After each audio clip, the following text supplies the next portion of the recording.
The Man and the Poop Bucket by PeaceLoveSunshine. Chapter 2. The air inside the RV was thick, stale, sour, and tinged with something rotten. It clung to him as he hunched over his bucket, forehead pressed against his knees. He had been talking to it again, whispering his fears and his anger. But tonight, the bucket did not listen in silence.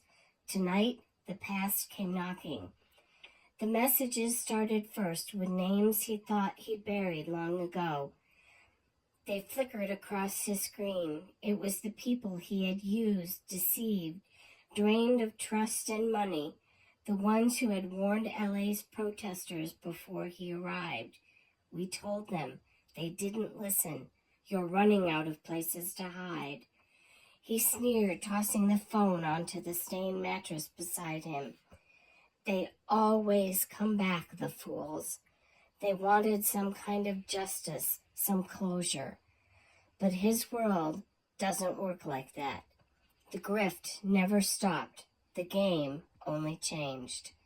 Still, the messages unsettled him. He turned to the bucket. They think they've got me, he muttered, gripping the rim like it was a lifeline.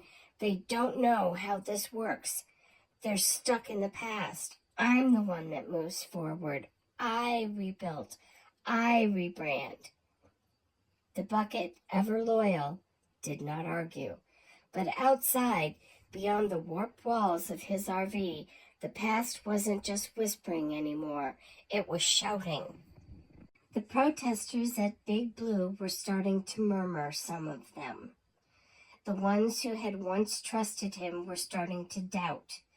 Screenshots and testimonies were making the rounds. Old victims were resurfacing, recounting their stories. The same playbook, the same tactics, the same lies. And for the first time in a long time, he felt something creeping into his chest. Not fear, no, he was too stubborn for that. But the irritation, a deep gnawing frustration that they wouldn't just let him be. He yanked his phone off the bed, thumbs flying across the screen. Damage control. Smear them before they smeared you. These people are liars. They're working with Scientology. They just want to destroy me. His followers, at least the loyal ones, would eat it up, like they always did. That was the beauty of the game. The moment you convince people you are the real victim, they will fight for you like their lives depended on it. But outside, the whispers grew louder. The ghosts of his past weren't just warning people anymore.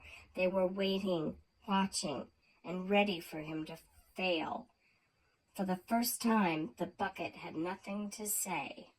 The air around Big Blue felt different, not the usual tension that came with protesting outside the Church of Scientology's towering fortress, but something more electric.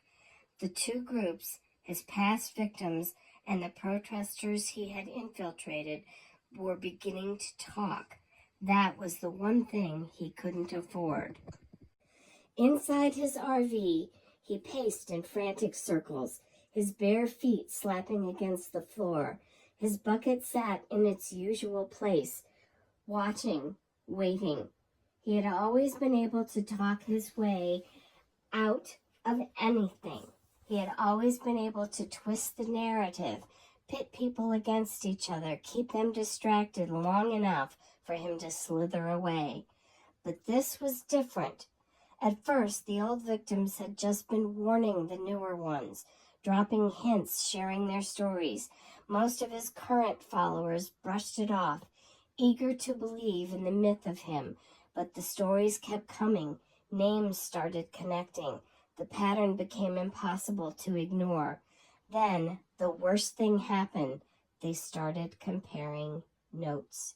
Screenshots, videos, lies layered on top of lies, spanning years across different movements and causes. The people he had turned against each other, manipulated and discarded, were now forming an alliance. They weren't just warning anymore, They were organizing.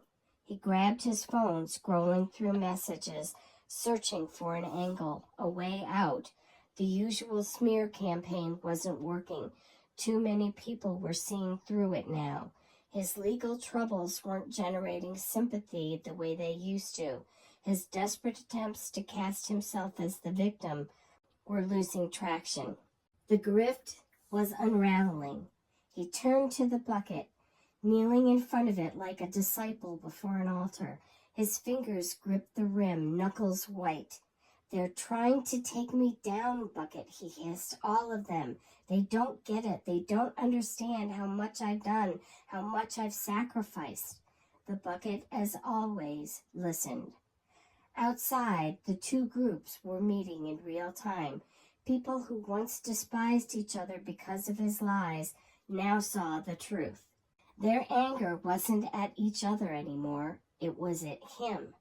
The phone vibrated in his hand. Another notification. "We know everything. You can't run forever."